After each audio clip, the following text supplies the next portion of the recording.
Bonjour à tous, ravi de vous accueillir sur le webinaire dédié à l'audio que nous organisons avec Handvoice. J'espère que vous allez bien en ce beau matin.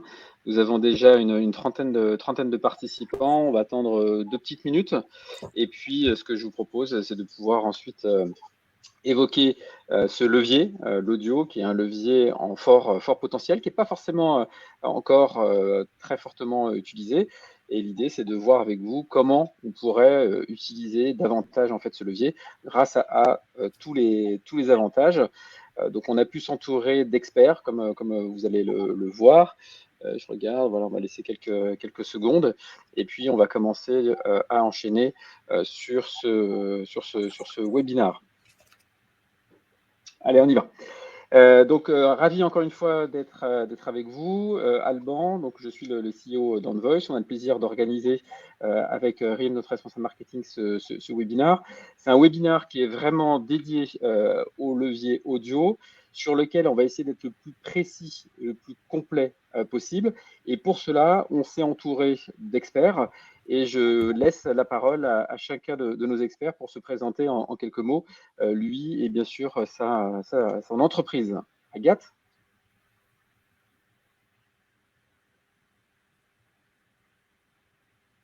Agathe, est-ce que tu nous entends?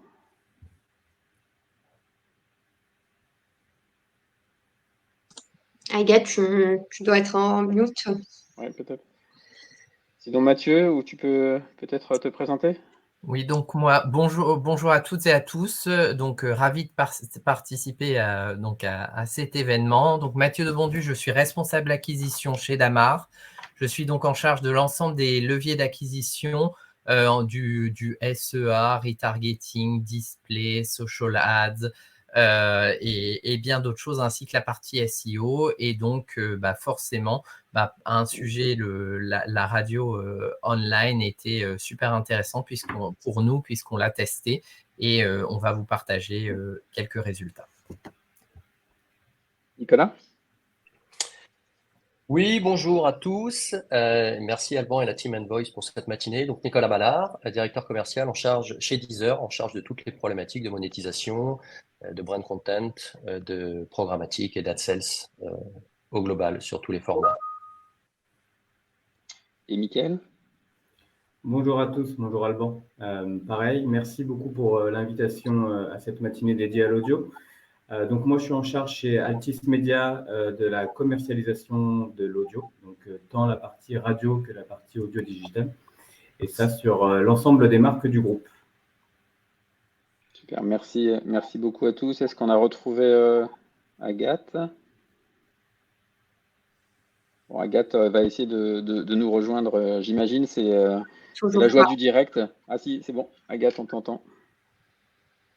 Non, c'est moi qui avais parlé, donc D'accord. Ok. Donc c'est Agathe, qui est experte chez Kantar, qui doit nous présenter justement un état du marché. Donc j'espère qu'elle sera avec nous puisqu'on débute normalement avec ça. Rim, donc je parle à Rim qui est notre responsable marketing. Si tu peux mettre un petit message à côté, essayer de voir ce qui se passe, ça serait parfait. Et puis en attendant, on va commencer donc à échanger sur le sommaire.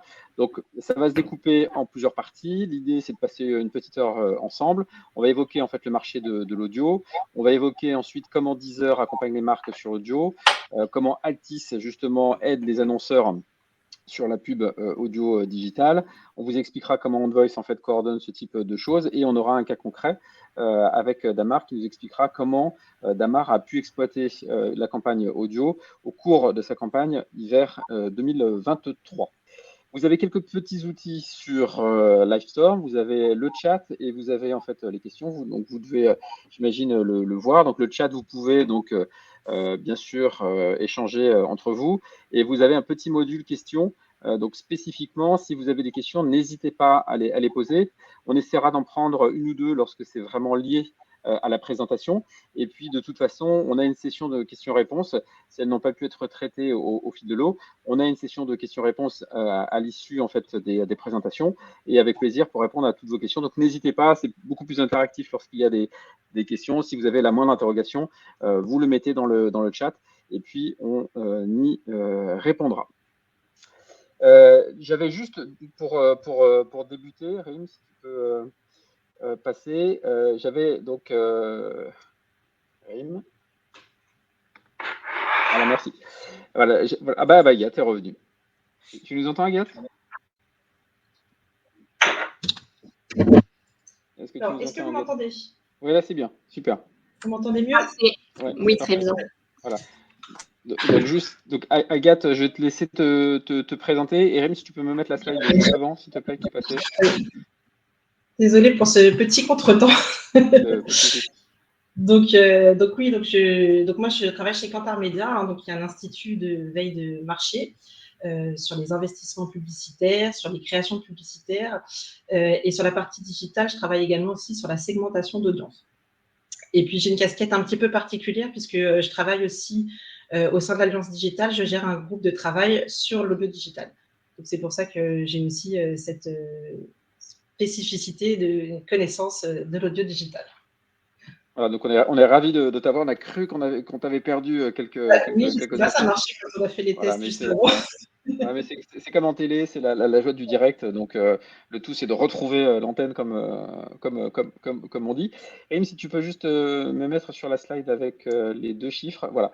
Juste en introduction, je ne vais pas faire une longue introduction sur le levier de l'audio. Je peux juste revenir sur les deux carrés, s'il te plaît, et voilà, et ne plus bouger, ça serait parfait. L'intérêt en fait de l'audio aujourd'hui, ça se matérialise à travers en fait ces deux chiffres-là, ces deux carrés que vous avez ici. On a 53 millions d'internautes en France et 37 millions d'audionautes. C'est-à-dire qu'effectivement, on a plus de 70% des internautes français qui vont consommer du contenu audio, donc que ce soit des podcasts, que ce soit de la musique, que ce soit des émissions. Donc c'est un chiffre effectivement qui est très important et qui donne l'ampleur de l'usage de l'audio. Et Agathe reviendra justement sur l'usage de l'audio. Sur la partie droite, vous avez le marché publicitaire au global qui est à peu près 8,5 milliards donc en 2022 avec une croissance de 10%. Et le tout petit carré que vous avez en bas, c'est la publicité, c'est l'équivalent de la publicité en fait audio, donc qui a représenté 73 millions d'euros, donc selon justement le SRI sur le bilan 2022, donc en très forte croissance, 53% versus un marché en 10%. Mais effectivement, c'est un tout petit carré. Et ce que l'on trouvait intéressant de traiter aujourd'hui, c'est justement cette différence entre l'usage qui est massif et l'utilisation par les annonceurs qui reste encore faible aujourd'hui. Pour donner un ordre d'idée, la vidéo, donc, qui est le pendant du coup avec l'image de l'audio, c'est 800 millions d'euros d'investissement l'année dernière. Donc vous voyez bien qu'il y a une différence énorme, c'est x10 l'audio. Et donc c'est vrai qu'aujourd'hui, il y a un décalage assez fort entre l'usage et les investissements. Et l'objectif clairement de cet échange-là, c'est de montrer à tous les annonceurs, à toutes les marques, que la solution audio, que le levier audio publicitaire a un énorme potentiel, à la fois, on le verra tout à l'heure, en termes de créativité et en même temps en termes d'efficacité. Et donc, c'est pour ça que on va pouvoir traiter un certain nombre de cas et vous montrer pas mal de choses pour vous convaincre effectivement sur l'efficacité de ce levier. Agathe, je te laisse la main sur l'usage justement pour faire la transition. Merci beaucoup. Alors, on va commencer par regarder quelques chiffres d'usage grâce à notre étude TGI. Rip, si tu peux passer à la slide suivante, s'il te plaît. Donc voilà, notre étude TGI, qui est une étude de marché avec une vision sur les comportements des consommateurs, avec plus de 60 000 variables. Donc ça nous donne beaucoup d'informations qui nous permettent de connaître le comportement des consommateurs et aussi leurs préférences online et offline. Et donc, grâce à cela, on va pouvoir analyser un peu les usages, notamment sur l'audio digital. Donc, Rib. Donc là, on va regarder ce que demandent les audionautes. Rib. Voilà, merci. Lorsque l'on demande aux audionautes quels sont les sites ou types d'applications consultées, on va revenir à la slide d'avant. En fait, on voit qu'ils consomment surtout des sites ou applications d'émissions et de stations de radio. Donc, c'est ça l'usage premier. Ensuite, on voit qu'ils consultent Spotify, Deezer, les plateformes de streaming audio. Et puis, on retrouve dans le top 5 Amazon et Google. Maintenant, on va regarder un petit peu plus en précision sur les supports de stations de radio, quels sont les comportements. Et donc, effectivement, on voit que l'usage… La slide d'avant, ça va un peu, merci. On voit que les usages sont majoritairement pour écouter de la radio en direct. Effectivement, 30%, ils passent plus d'1 heure par jour. Donc, c'est une connexion très régulière. Ils font plusieurs connexions par jour aussi, donc ce n'est pas forcément 1 heure d'affilée. Ensuite, on va avoir la radio en replay. On a 26% des auditeurs qui se connectent sur ce type de support pour écouter la radio en replay. Et plus de la moitié écoute cette radio en replay au moins 1 fois par semaine.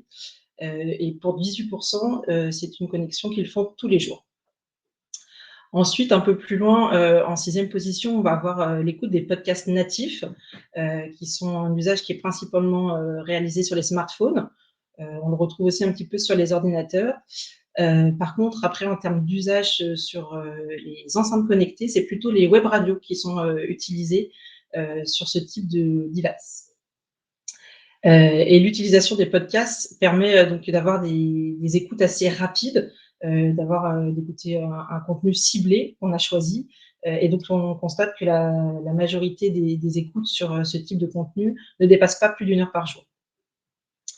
Alors maintenant, on va passer à la slide suivante en regardant justement ce que font les gens qui écoutent les podcasts. Et donc, ils ont plutôt tendance à écouter aussi ces podcasts à travers des plateformes de streaming musical. C'est là qu'on retrouve la plus grande concentration d'auditeurs de podcasts. Et ils adorent ça, puisque l'audience sur ces plateformes a une très forte appétence pour cette écoute avec un indice de 205, donc ce qui est assez élevé. Et d'ailleurs, ils ont en plus une opinion très favorable sur les podcasts, puisqu'ils trouvent que c'est une expérience authentique et fiable. Et ce qui nous arrange bien aussi, c'est qu'ils apprécient beaucoup la publicité, puisqu'ils trouvent que ça améliore la perception de la marque. Donc ça, c'est une très bonne chose pour nous.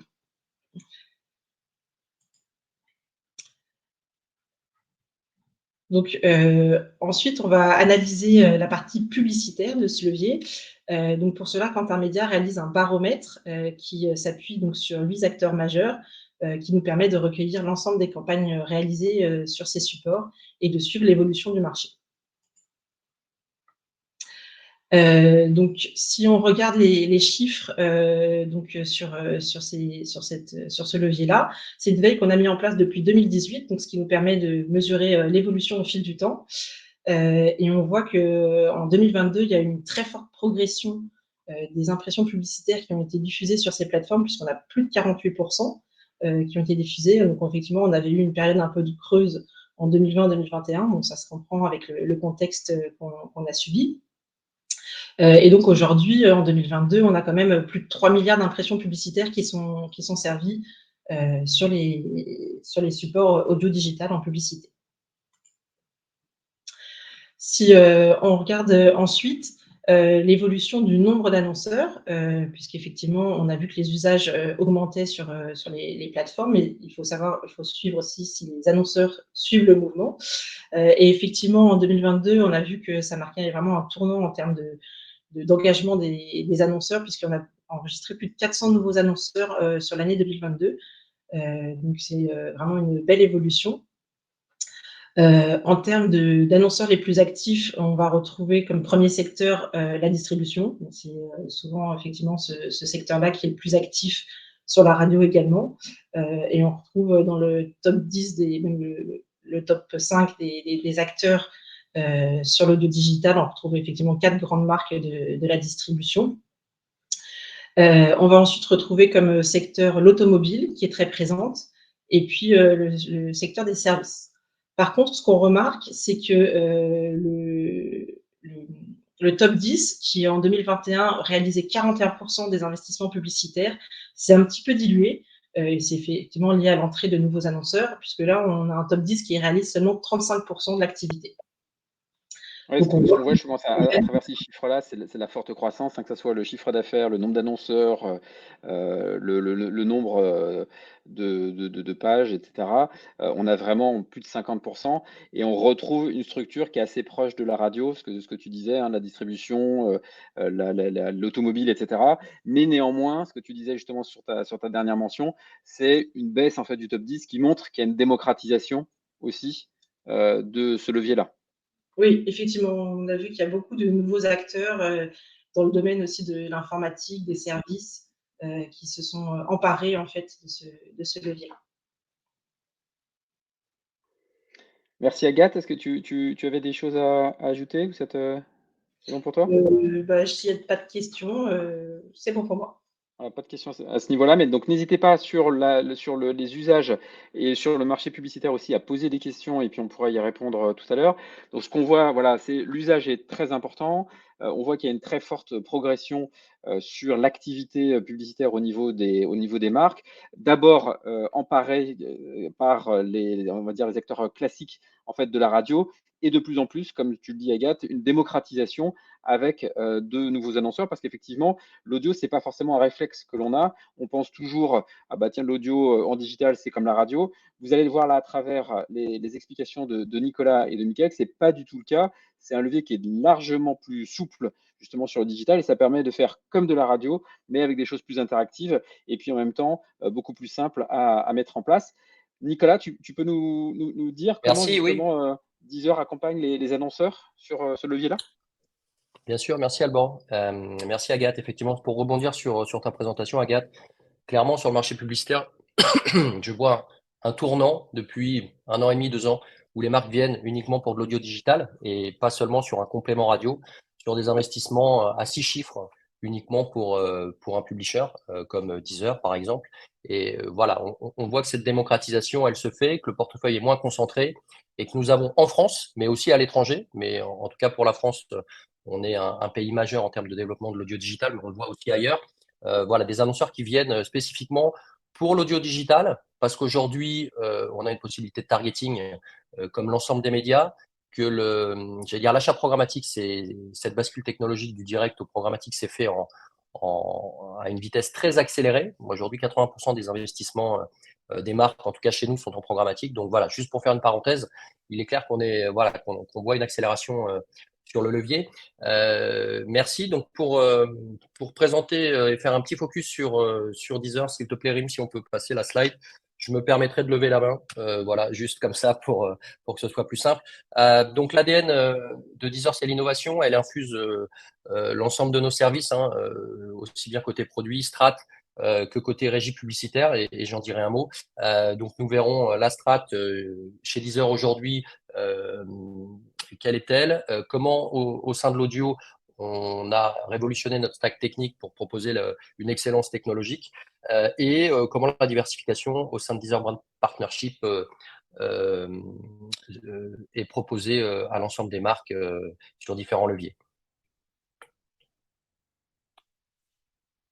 Alors l'innovation, c'est un maître mot hein, chez Deezer hein, depuis sa création, hein, puisque Deezer a révolutionné le game de l'écoute de la musique. Hein. Juste pour information, aujourd'hui, le chiffre d'affaires de la musique, 75% de ce chiffre d'affaires est généré par les plateformes de streaming. Et il y a 6 ans, c'était moins de 50%. Donc on a eu vraiment une bascule. Donc c'est dans notre ADN. Preuve en est, dernièrement, vous l'avez sûrement vu, toutes les questions qui se posent autour de l'intelligence artificielle. Nous avons mis en place une technologie permettant de détecter les musiques, j'allais dire générées par l'intelligence artificielle, ce qui pose beaucoup de questions. Donc, on prend ce sujet à bras le corps. 3 innovations récentes. Le blind test qui permet effectivement d'avoir une interactivité entre les fans, une interactivité ludique, le flow mood et Songcatcher. Le flow mood, là, alors effectivement, j'en disais juste un mot avant le lancement de la vidéo, mais effectivement, c'est ce qu'il y a de plus intéressant. Le flow mood, en fait, c'est un vrai game changer. Là encore, hein, c'est un algorithme. Hein. Donc, l'objectif, c'est de personnaliser nos réponses aux utilisateurs pour les accompagner dans l'écoute de la musique. Donc, on personnalise le flow Et cette personnalisation, pour faire le lien avec notre écosystème publicitaire, est aujourd'hui sponsorisable par un annonceur. Donc typiquement, demain, si Damar souhaite réaliser un flow confort, eh bien, il pourra sponsoriser ce flow directement dans notre contenu, ce qui est une première. Voilà, avec plaisir pour la vidéo, Rim.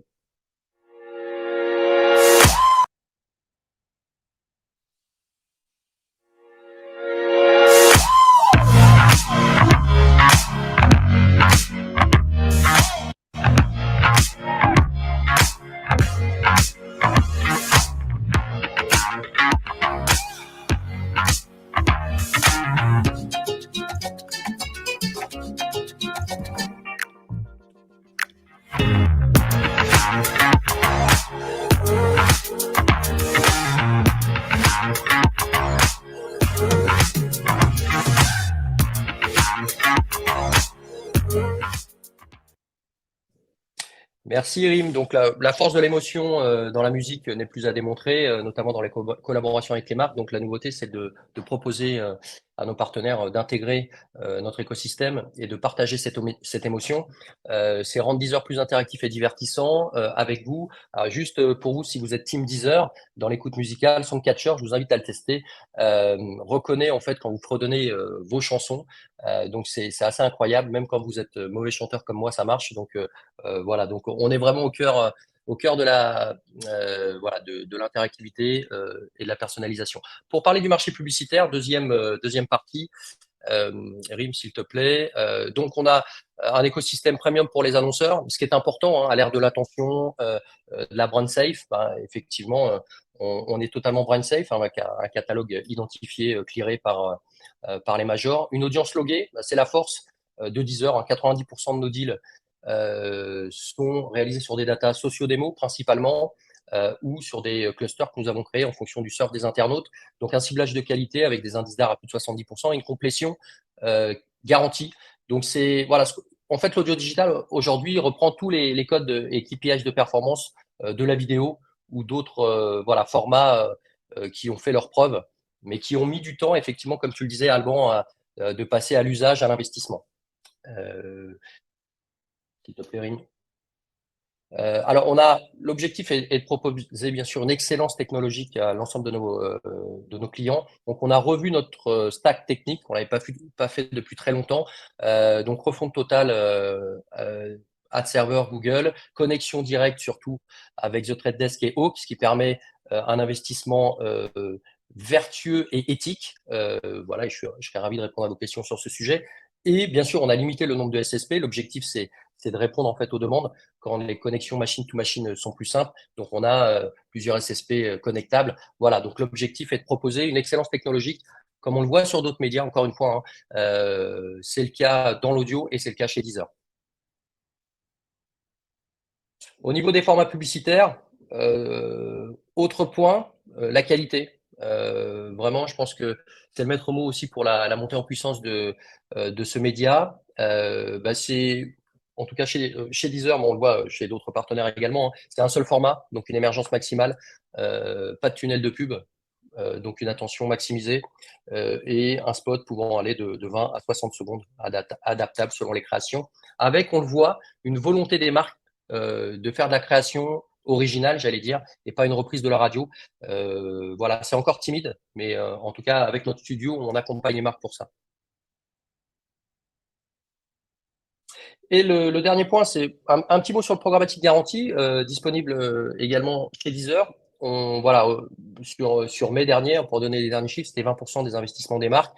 C'est un mode d'achat qui permet d'avoir une garantie de diffusion sur des moments clés, que ce soit des moments clés pour l'automobile, comme les journées portes ouvertes, que ce soit des moments clés pour le Black Friday, pour être sûr de livrer aux bonnes personnes au bon moment le bon volume. Donc, c'est un mode d'achat sous certaines conditions intéressantes. J'ai une petite question, Nicolas, pour toi. Justement, tu parlais de création. Parce qu'effectivement, ce qu'on nous dit souvent, c'est moi, j'aimerais en faire, mais je ne peux pas le faire. Vous accompagnez aussi les annonceurs potentiellement à la création Tout à fait. Et complètement, merci pour la question, Alban. Et c'est vrai que c'est pour moi l'étape sur laquelle l'audio doit se développer, c'est la création. puisque un peu comme la télé, hein, c'est vrai que la seule différence, c'est que l'audio, ça ne coûte pas si cher que ça, contrairement à la vidéo. Et c'est juste une question de temps, je pense, de bande passante pour les annonceurs, de se dire on va faire une création spécifique pour l'audio au regard de ce que tu avais précisé, des investissements générés par l'audio digital aujourd'hui. Donc oui, on accompagne tant par le script, les voix, le son éventuellement binaural. Donc tous ces éléments, en fait, pour moi, très structurants pour la connexion avec nos users. Dans le message publicitaire, on est là et on accompagne ce sujet. Et petite question aussi, le budget moyen, si je veux débuter sur Deezer. Pour une création de campagne, Oui, tout à fait. Pas, juste pas pour que la pour la créa. création, mais pour une campagne. Ah, Parce qu'en fait, voilà, pour une campagne. Alors, voilà. moi, je recommande sur j'allais dire 15 jours, 3 semaines, c'est une campagne classique, 15 000 euros, ce qui donne une part de voix suffisante, à minima, voilà, en termes de tickets d'entrée. Voilà, comme ça, c'est concret. Vous le voyez, hein, on est très loin effectivement des tickets. Donc, ça peut être des très gros tickets, hein, c'est ce que tu dis, il y a des tickets à 6 chiffres. Oui, Mais effectivement, tout le à fait. ticket d'entrée, dans tous les cas, par rapport à de la radio, il est beaucoup plus accessible. Et en plus, derrière, on peut avoir des partenaires qui créent des formats. Donc, c'est vrai qu'il n'y a pas énormément de barrières en fait, à l'entrée pour se lancer sur l'audio. Super, merci. Tu as peut-être un cas à nous présenter? Alors, en fait, merci Alban. Effectivement, je voulais présenter un cas qui résume vraiment, en fait, de manière très synthétique, l'efficacité d'une expérience dans l'audio et dans la musique au sens large, et tout ce que l'on peut proposer en termes de contenu, podcast, de curation de playlist, d'event, de concerts. Comment, voilà, s'intégrer dans un écosystème musical et audio permet, via l'émotion, de se connecter à son audience. Et nous avons réalisé une très belle opération avec Citroën, Ami et Starcom. Et je laisse voilà, la vidéo. Merci Rim, présenter cela.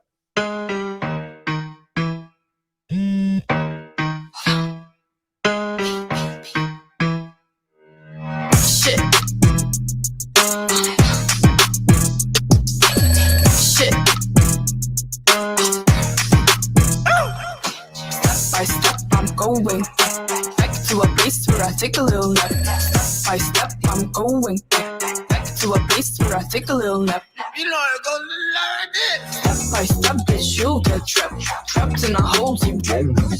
Step by step, bitch, you'll get trapped in a hole deep down in the black. I like it. Shit.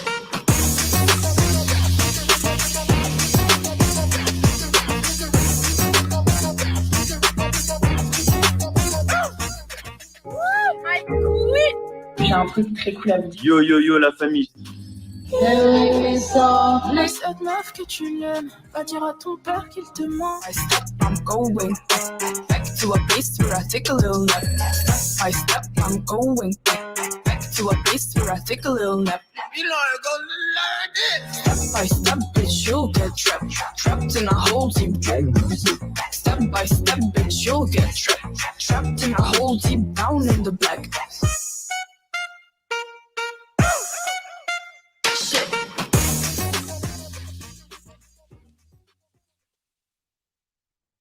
Merci. Voilà, donc hop, merci. Voilà pour Deezer. Donc merci encore pour cette matinée, Alban. Ce n'est pas terminé. Ce n'est pas terminé. T'inquiète pas, Nicolas. Et je passe la main à Mickaël. Merci. Ciao. Alors voilà, là, ce qu'on voit avec Nicolas, effectivement, c'est que c'est donc un accès simple. Du coup, l'exemple de l'ami montre qu'effectivement, en termes de créativité et pas simplement de création, mais on peut aller largement aussi plus loin. Ça, c'est sur les plateformes donc de streaming. Ce qu'on va avoir avec Michael, c'est justement sur le web, avec les contenus, que ce soit web, radio ou podcast. Qu'est-ce que l'on peut faire effectivement avec l'audio?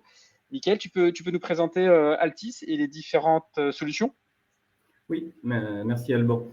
Donc effectivement, je m'inscris un peu dans ce qui a été dit précédemment par Agathe et Nicolas. On observe chez Altis une vraie montée en puissance de l'audio. Aujourd'hui, c'est un format, un levier qui est traité à part entière donc, chez Altis. Et tout d'abord, le travail qui a été fait, c'est au niveau des audiences. Rim, si tu peux... Voilà, super. Donc au niveau des audiences, il y a tout un travail qui a été réalisé côté édito. Tout d'abord sur RMC. La particularité d'RMC, c'est que le show de l'Afterfoot, donc qui est premier podcast de France sur le mois de mai, génère plus d'audience en podcast qu'en radio. Donc voilà, on a la chance de capitaliser sur des marques très fortes. Et encore une fois, l'antenne est très mobilisée sur ces formats audio-digitaux, puisque directement à l'antenne et dans les shows, ils interagissent sur ce format podcast, puisque si vous écoutez quelques podcasts de la marque RMC ou de BFM Business notamment, on salue les podcasteurs à l'antenne à chaque début d'émission. Donc ça montre aujourd'hui la place qu'a ce format audio digital chez Altis. Et donc ça se traduit en termes d'audience, mais aussi on ne s'interdit pas d'innover. Je prends pour exemple BFM Radio, puisqu'au départ, c'est une marque télé à travers BFM Télé. Et finalement, on s'est rendu compte que ce contenu au départ télé pouvait être aussi consommé en audio. Donc, on a créé la marque BFM Radio. Souvent, c'est plutôt le chemin inverse qui est fait. C'est du contenu audio qui est transformé en vidéo. Et bien là, on a fait le chemin inverse. Donc, on a transformé un contenu télé en format audio et qui permet du coup à tous les utilisateurs de consommer la marque BFM à n'importe quel moment. Donc tout ça, aujourd'hui, nous met à disposition des bonnes audiences et c'est le premier travail qui a été effectué chez Altis Media. La seconde étape aujourd'hui qui est mise en place, c'est d'aider les annonceurs, les agences à appréhender ce format audio. Il y a tout un travail qui est fait par Kantar, il y a des chantiers qui sont effectués côté médiamétrie. On doit aussi participer à la progression et alimenter aujourd'hui les différents intervenants autour de ce format audio. Donc, on a monté une étude. On est sur la deuxième édition de cette étude. Et l'idée, c'est de rassurer, de partager un maximum d'informations sur ce qu'est notre audience aujourd'hui chez RMC. Il y a des choses qui nous paraissent assez évidentes et intuitives, mais l'idée, encore une fois, était de mettre des chiffres sur ces intuitions. Et donc, ce qu'on a observé, c'est notamment le fait que ce format audio digital, il est plutôt consommé aujourd'hui par une population jeune, puisque 46% des audinautes RMC ont moins de 35 ans. C'est un peu plus que la moyenne de l'audience globale audio digital, qui est à 32%. Et de la même manière, c'est des choses aujourd'hui qui sont assez intuitives, mais presque la moitié des audinautes RMC sont des CSP+. On sait qu'aujourd'hui, le format audio, il est plutôt consommé dans des environnements urbains et par des personnes actives. Si on tire le trait et jusqu'à ce critère CSP+, on voit que c'est une part assez importante de l'audience. Une fois qu'on a regardé un peu ce qui se passait, en tout cas comment était constituée cette audience, l'idée était aussi de mettre en avant ce format audio et les avantages qu'offrait le podcast. Et c'est vrai que le podcast, aujourd'hui, on est sur un format assez light en termes d'intégration publicitaire. En moyenne, un podcast, c'est 39 minutes. Et en termes d'emplacement publicitaire, on peut être sur 3-4 emplacements publicitaires. Donc, le ratio contenu et emplacement publicitaire, il est très avantageux pour un annonceur et donc ça permet d'émerger assez facilement. Et du coup, ça a un impact aussi sur la perception et l'acte d'achat ou en tout cas la volonté de s'intéresser autour d'un produit ou d'un service. Donc, nous, les chiffres aujourd'hui qui nous ont été partagés à travers cette étude, c'est sur la perception publicitaire et 60% de nos audinautes trouvent que les publicités s'intègrent bien dans le podcast. De la même manière que chez Nicolas et Deezer, les emplacements publicitaires, c'est soit du pré-roll, soit du mid-roll. Donc, elles ne sont pas du tout intrusives. Et même sur cette partie mid-roll, et pour les podcasts de replay, elles sont situées au même moment que la coupure publicitaire radio. Donc, c'est des coupures publicitaires, des mid-roll qui sont propres et très bien intégrés, encore une fois, dans le contenu podcast. Et encore une fois, si on tire le fil sur la perception et la perception publicitaire autour des podcasts, 50% aujourd'hui de nos audinautes trouvent que la publicité donne envie d'acheter le produit.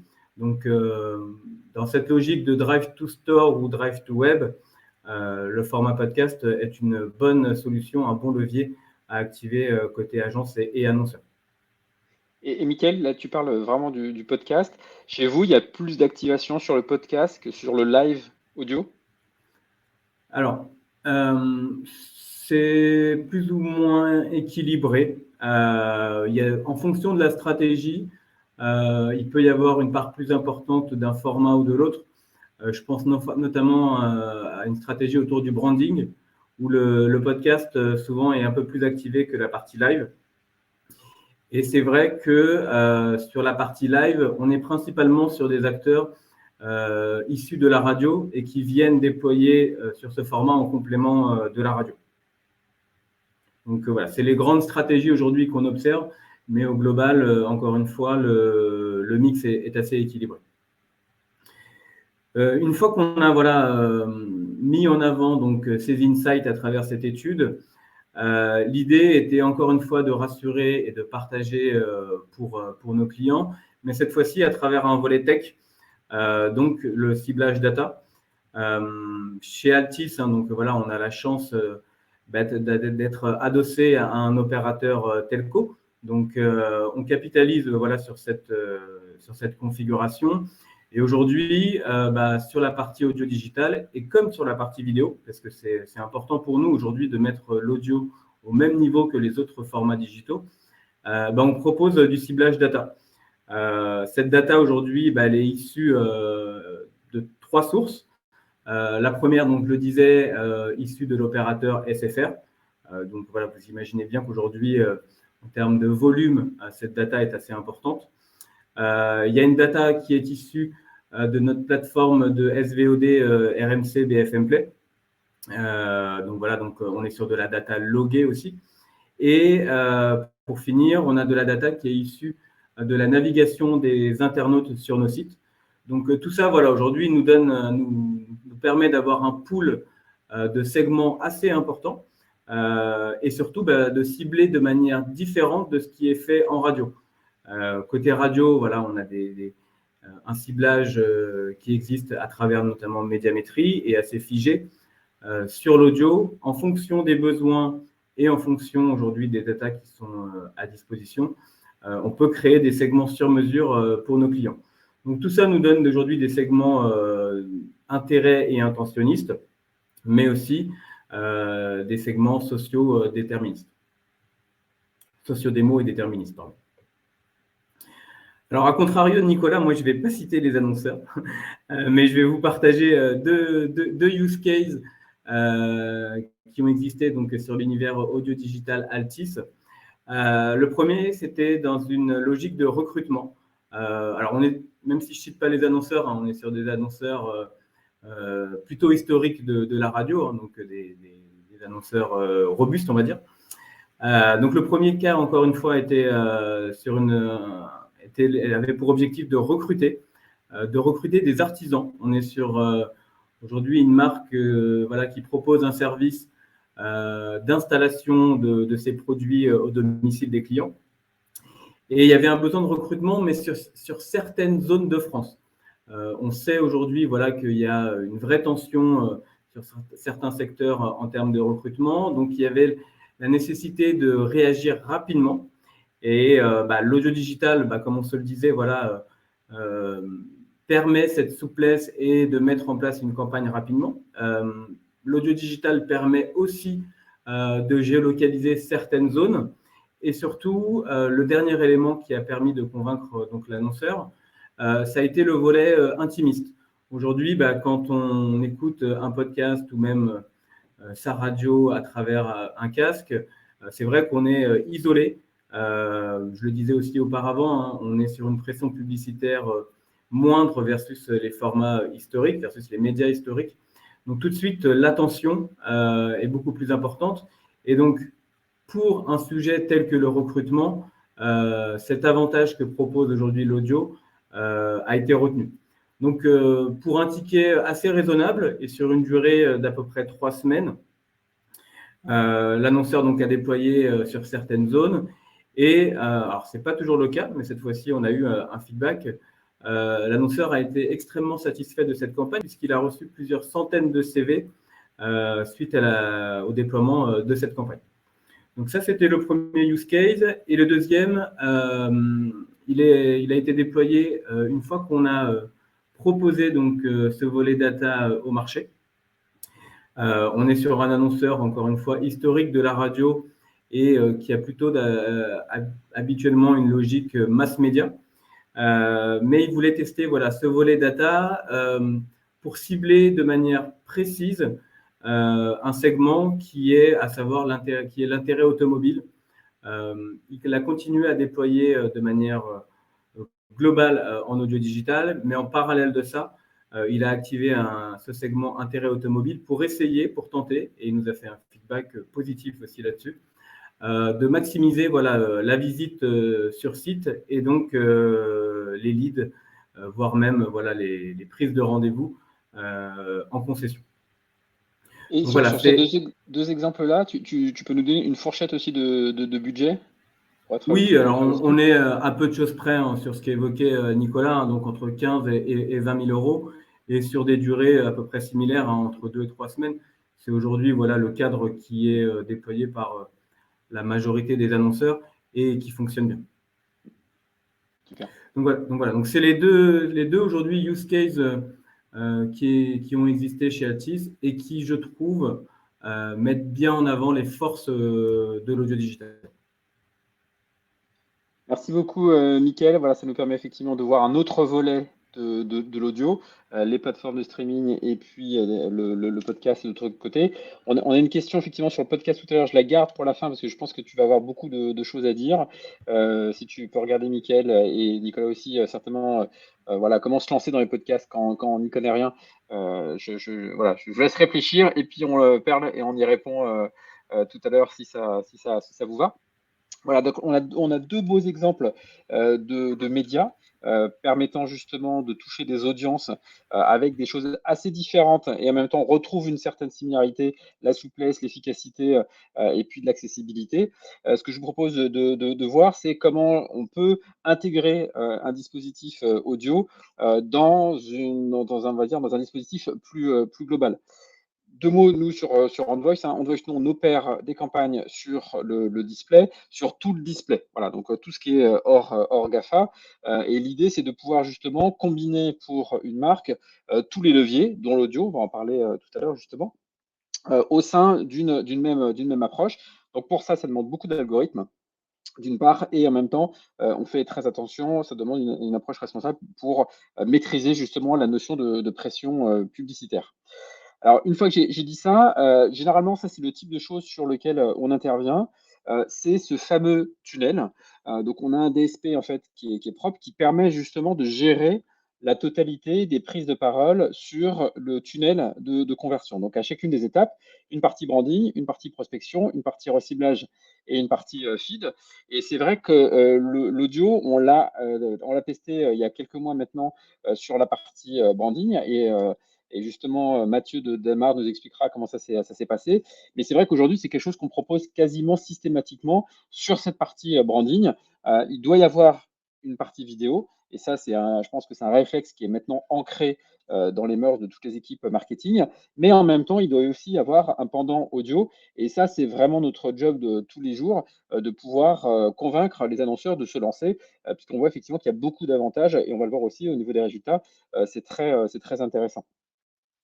Donc ça, c'est le dispositif global. Spécifiquement sur la vidéo, ça va reprendre ce que j'ai pu entendre. Hein. C'est d'une part, en termes de noto, c'est super intéressant parce que on peut s'adresser donc à 70% des internautes à travers les différentes offres que l'on a pu voir et puis les autres sur le marché.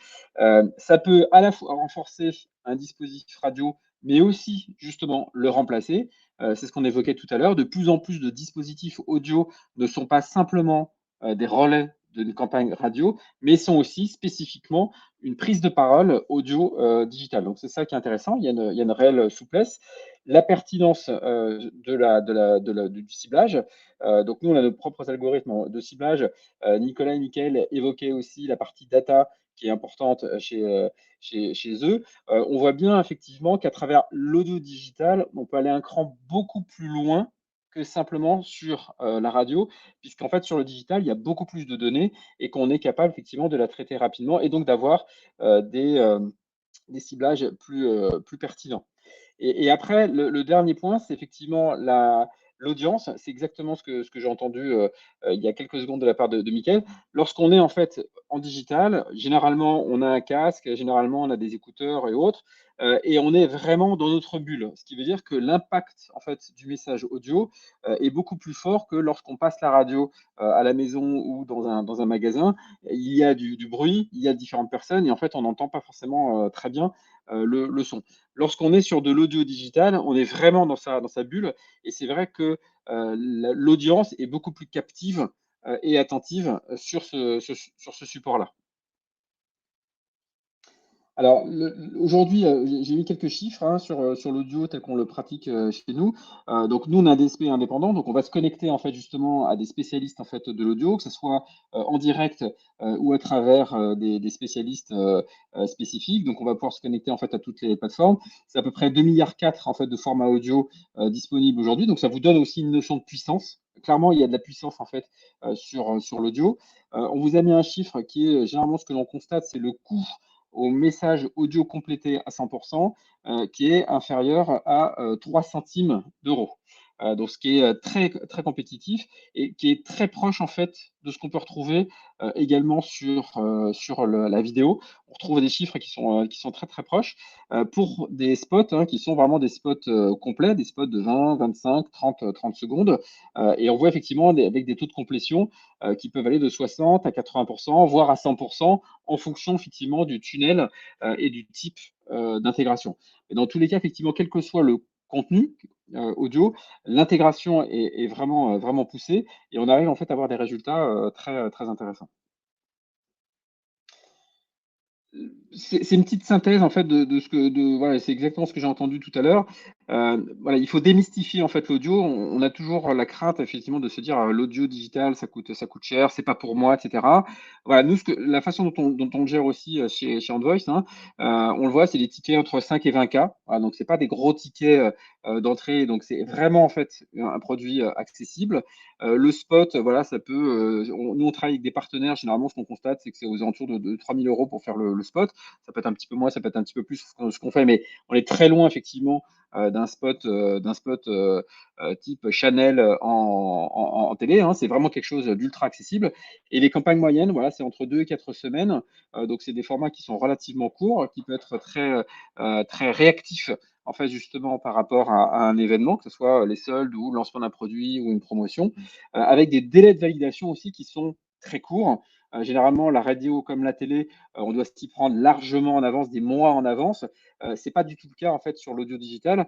On peut décider très rapidement en fait de lancer une partie audio digital. Donc clairement, c'est un levier qui est vraiment accessible, à la fois en termes de timing et à la fois effectivement en termes de budget.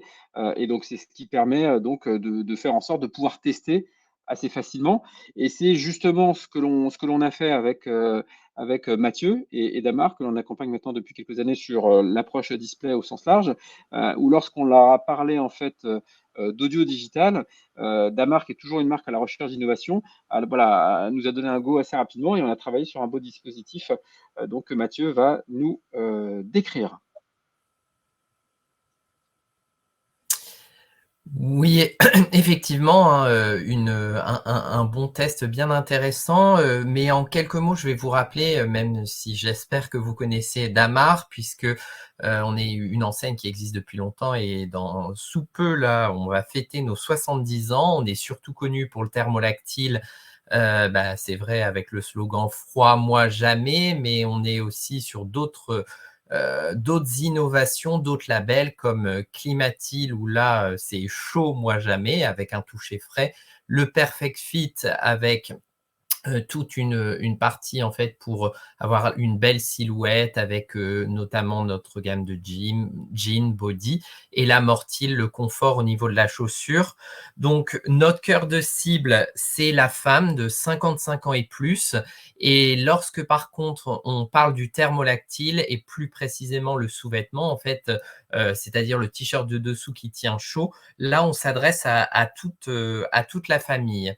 Au niveau de prise, donc on est présent en fait sur 3 canaux. Donc le canal historique, hein, c'est la vente par correspondance avec le catalogue, mailing, etc., les magasins. Et donc c'était la slide juste avant. On est passé un peu trop vite.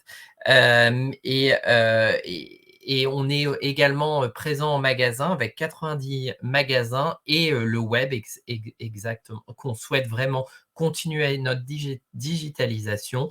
On est là en fait pour tester de nouvelles choses, comme là en fait l'audio digital. Et puis pour info, quand on parlait de podcast, on a lancé nous notre premier podcast donc hier, Cozy by Damar. Voilà. Que l'on trouvera, j'espère, sur Deezer. Oui, on verra. C'est tout frais, on vient justement de le lancer. Donc, au niveau du dispositif, donc on avait l'habitude justement de faire donc en hiver donc une campagne télé accompagnée d'un relais en fait sur le digital avec du display vidéo. Sur différents sites, sur YouTube et sur les réseaux sociaux. Et en 2023, donc on a commencé en 2022 par la télé et en relais en même temps en fait de toute la partie digitale. Et au mois de janvier, donc on a, pour continuer cette communication sur le thermolactyle, on est parti en fait sur l'audio digital. Donc, pour ce dispositif, hein, comme je vous l'ai dit, juste avant, Alban l'a déjà dit, hein, donc notre objectif aussi, c'est le top of mind, c'est accroître notre notoriété avec notamment la visibilité donc à la télé et toute la partie digitale, la prospection aussi avec du relais plutôt display pour faire connaître la marque, le reciblage pour les personnes en fait qui viennent sur le site et les convertir et la fidélisation. Et donc comme je vous le disais là, on a décidé en fait en plus d'ajouter à ce dispositif la radio. On peut passer à la slide suivante. Donc on l'a testé donc en période de solde, donc fin janvier, début février pour 2 semaines, une campagne assez courte. Donc on avait un relais en fait sur toutes les radios et en parallèle, donc on a testé l'audio digital via une plateforme de streaming. Ce qui est super intéressant, c'est qu'on a un coût complétion 100% qui est vraiment intéressant, même sur un spot assez long de 25 secondes. On peut maintenant donc juste... Info météo. Il fera chaud, même s'il fait froid. Damar propose à toutes les familles une véritable protection rapprochée contre le froid avec sa collection thermolactyle. Sous-vêtements, pulls, doudounes, chaussures, c'est le moment de réchauffer toute la famille avec moins 20% sur tous les thermolactyles, des 15 € d'achat en boutique et sur damar.fr. Damar, le confort d'être vraiment moi. Offre valable jusqu'au 7 février, hors produits soldés et hors point rouge. Conditions en boutique et sur damar.fr. Donc voilà, et donc là, je vais vous partager donc les résultats de cette campagne, donc vraiment audio, où on a eu plus de 656 000 impressions en ciblant ce qu'on voulait, donc la femme de 45 ans et plus. On a volontairement descendu un peu plus le curseur, puisque là, on parlait du thermolactyle, donc on cherche à cibler un peu plus jeune. On a touché au total 200 000 personnes avec 3 spots en moyenne. Comme vous pouvez le voir, c'est un taux de complétion quasiment à 100%. Donc vraiment une bonne écoute et comme on disait, c'est un moment où les gens sont dans leur bulle et entendent bien le message. Et ce qui est super intéressant, c'est le coût, puisque Alban parlait de 3 centimes. Mais nous, pour ce premier test, on était à 1,5 centimes pour le coût d'un message audio complété à 100%. Voilà, et comme vous avez pu l'entendre, hein, c'est vraiment en fait un spot complet. Donc celui-ci, celui de Mathieu Damar, dure 25 secondes. Donc on a vraiment un coût au spot complet qui est ultra intéressant. Et encore une fois, pour donner aussi quelques chiffres sur la partie vidéo, sur des longueurs équivalentes, on est entre 1 et 3 centimes la complétion. Donc, on a quelque chose d'ultra attractif. Et voilà, je ne donnerai pas forcément le budget précis à Mathieu, ne t'inquiète pas, mais on va se retrouver dans la fourchette que j'avais donnée tout à l'heure. Donc, ça, c'est un dispositif avec Mathieu que l'on a mis en place très rapidement. Parce qu'effectivement, ce n'était pas forcément initialement prévu dans le plan de base. Mais lorsqu'on en a parlé, on a pu avancer très rapidement. Et ça montre effectivement que, encore une fois, pour des budgets qui sont accessibles, avec un timing qui est court, on a pu lancer donc une très belle campagne sur une plateforme de streaming donc, que vous connaissez également. Merci beaucoup Mathieu. On a quelques questions, si cela vous va. À travers les différents échanges, je pense que ça a pu en générer certaines, et là on va essayer de les reprendre les unes après les autres. Et puis si vous avez d'autres questions, n'hésitez pas. Il y a une question, je vais enchaîner tout de suite sur la question de Romane, puisqu'elle est sur Damar, comme ça Mathieu, tu es encore chaud, donc tu vas pouvoir y répondre. Est-ce qu'à la suite de la campagne Damar, Damar a remarqué une augmentation de trafic sur le site e-commerce ou un autre impact? Alors là, tu peux peut-être effectivement préciser, oui, c'était dans un cadre global. Oui, on était dans un cadre global. Donc nous aussi, le but en fait de cette campagne, c'est aussi de driver en fait en magasin. Donc effectivement, ça nous a permis en fait de driver plus de monde en magasin. De manière générale, on a aussi vu plus de visites sur le site.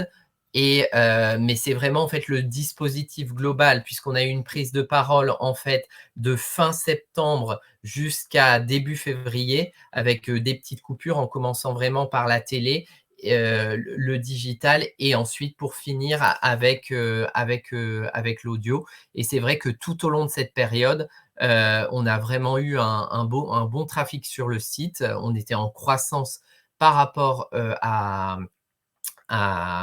l'année dernière et aux campagnes précédentes. Et si je peux compléter, Roman, généralement, ce que l'on voit au niveau des KPI, on peut bien sûr aller sur l'affichage, sur la complétion, donc le coût au spot complété. On a bien sûr les taux de clic, puisque généralement, il y a toujours en fait un format en plus. Et en fonction des supports, tu peux même aller jusqu'à la vente si en fait il y a un tracking qui a été installé. Donc là, ça dépend effectivement des intégrations. Il y a des intégrations qui le permettent, il y a des intégrations qui ne le permettent pas.